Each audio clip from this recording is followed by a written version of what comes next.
사전 고지부터 시작하겠습니다. 미부는 대한민국의 자본주의 또는 시장주의 경제가 완전 무결이라고 생각하진 않습니다. 하지만 말 그대로 완전하지 않다는 것에만 동의합니다. 현재 인류가 택한 경제 시스템 중 이를 대체할 또 다른 카드가 있느냐고 물으면 답하기 어렵습니다. 그만큼 자본주의 시스템 아래 시장주의는 최고는 아니더라도 최선에 가깝습니다. 주주가 있고 소비자가 있으며 그를 위한 기업 활동이 다시 일자리 창출 등으로 사회에 환원되는 이 시스템을 대체할 카드는 아직 많지 않다고 생각합니다. 그러나 최근 이런 시스템을 훼손하는 점들이 보여 우려되는 것도 사실입니다. 예를 들어 2018년 미국 뉴욕타임스는 대한항공 조영민 전무의 갑질 논란이 일어난 것을 보도하면서 갑질이란 단어를 한국어 표현 그대로 갑질이라고 썼습니다. 그러면서 뉴욕타임스는 갑질을 중세시대 영주처럼 임원들이 부하 직원이나 하도급업자를 다루는 행위라고 설명했습니다. 이후 옥스퍼드 사전에서도 갑질은 갑질 그대로 쓰이며 한국에서 우월적 지위에 있는 사람의 상대방에 대한 오만하고 권위적인 태도나 행위라고 정의했습니다. 그러면서 옥스퍼드 사전은 갑질을 단어 그대로 사전에 등재했습니다. 옥스퍼드 사전이 가장 오래된 사전은 아니지만 세계적으로 권위 있는 사전인 것은 사실입니다. 표제어만 100만 개 이상이라고 하니까 그만큼 방대함을 인정받고 있는 사전입니다. 그런 옥스퍼드 사전에 한국의 갑질이 올랐으니 이 또한 분명히 반성해야 할 대목입니다. 오늘 미부가 갑질이란 단어를 꺼낸 것은 최근 SPC그룹을 둘러싼 불매운동을 두고 여러 얘기를 들었기 때문입니다. 파리바게트, 베스킨라빈스, 던킨도너츠, 삼립 등 우리 주변에서 흔히 볼 수 있는 브랜드를 운영하는 SPC그룹이 직원을 부품처럼 다루면서 불거진 운동이 SPC 불매운동입니다. 여기서 그 자세한 얘기는 하지 않겠습니다. 이미 많은 분이 해당 사고와 대처에 분노를 일으키셨고 앞으로도 이런 일이 발생하지 말란 법이 없어 주시하는 눈들도 여전하기 때문입니다. 다만 SPC그룹 불매운동을 두고 그게 효과가 있겠냐, 나 하나 참여한다고 해서 무슨 달라지는 일이 있겠냐, 이런 얘기를 언뜻언뜻 들어 한 가지 명확한 사례를 소개해볼까 합니다.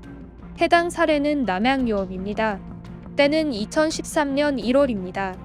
남양유업이 지역 대리점에 물건을 강매하는 이른바 밀어내기를 한다는 주장과 함께 이를 입증하는 녹취록이 공개되는 등 파문이 일었습니다.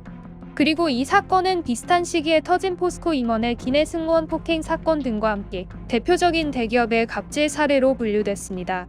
이후 소비자들은 인터넷을 중심으로 남양유업 불매운동에 돌입했습니다. 남양에서 파는 품목 중 대표적인 유제품을 중심으로 구매하지 않겠다는 여론이 확산했습니다.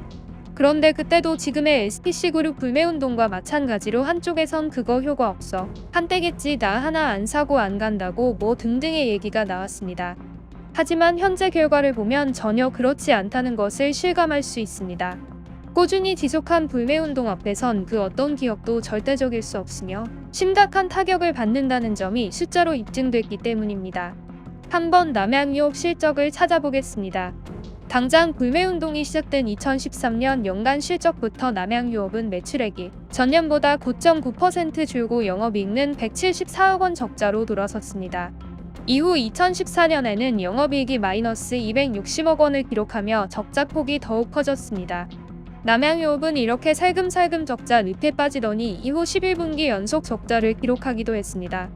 현재 남양유업의 가장 최근 실적을 보면 2021년 연간 기준 영업이익은 마이너스 779억 원으로 여전히 적자 상태입니다. 2021년 매출액도 9,561억 원에 머물렀습니다. 한때 매출 3조 원이 목표라던 기업의 매출액이 1조 원도 못 올리는 수준으로 전락한 겁니다. 사실 불매운동 앞에서 나 하나 안 산다고 달라져 라는 회의적인 감정을 누구나 겪습니다. 그렇지만 바로 그 주춤의 순간 자체가 쌓이고 쌓여 이처럼 확인 가능한 불매운동의 결과로 이어진 셈입니다. 남양유업뿐만 아니라 불매운동 효과가 확인되는 기업은 또 있습니다. 2018년 일본의 경제보복으로 한국엔 일본 제품을 불매하겠다는 노제팬 운동이 일어났습니다. 그런데 이런 와중에 유니클로 모기업의 한 임원이 한국의 불매운동은 장기적으로 계속되지 않을 것이라고 폭탄 발언을 했습니다. 그러자 불매운동은 더욱 불이 붙었고 당시 유니클로 국내 법인은 매출 급감을 겪었습니다. 무려 190개가 넘었던 한국 유니클로 매장 수도 130여 개까지 감소하기도 했습니다. 이쯤이면 불매운동이 효과가 있냐? 그래봤자 사는 사람은 다 산다라는 주장은 신빙성이 떨어집니다. 5번 방문할 걸 3번 방문하게 되고 3번 방문할 걸 2번 방문하게 됩니다. 그리고 이것은 나 하나의 감소가 아니라 수백 수천 명의 소비자 발걸음이 눈덩이처럼 불어서 줄어드는 영향력을 갖게 됩니다. 게다가 어쩔 수 없어 해당 기업 제품을 손에 넣거나 손에 넣고 나서도 불매라는 단어 속에 주춤하는 태도가 쌓이기 때문에 이것은 결국 단기전이 아닌 장기전으로 효과가 일어납니다. 여기서 다시 처음으로 돌아갑니다. 앞서 영상 처음에서 미분은 자본주의 또는 시장주의 원칙이 최고는 아니더라도 최선에는 가깝다고 본다는 점을 말씀드렸습니다. 이를 대체할 카드가 없는 상황에서 이들의 장점은 주주가 있고 소비자가 있으며 기업은 이들을 만족시키기 위한 기업 활동으로 일자리 창출 등 사회에 공헌한다는 점을 주목해야 합니다. 그렇습니다. 여기에 모든 게 들어 있습니다. 이렇게 선순환되는 구조 속에서 기업이 소비자를 우습게 여기고 그런 소비자이자 기업 활동의 근간이 되는 노동자를 부품으로 여기며 그를 통한 기업의 주인인 주주의 가치를 훼손한다면 이것은 시스템이 가진 장점을 훼손하는 일입니다. 이를 훼손하는 기업을 단죄하는 것은 시장의 선택에서 배제되도록 하는 것이며 그중 가장 손쉬우면서도 효과적인 방법이 불매운동인 것입니다. 나 하나쯤이야가 모여 결국은 기업의 궁극적인 목표인 매출액과 영업이익을 떨어뜨리고 그에 앞서 최소한 해당 기업 제품 앞에서 머뭇거리게 되는 움직임이 많아질수록 이것은 명확한 결과의 숫자로 이어지게 됩니다.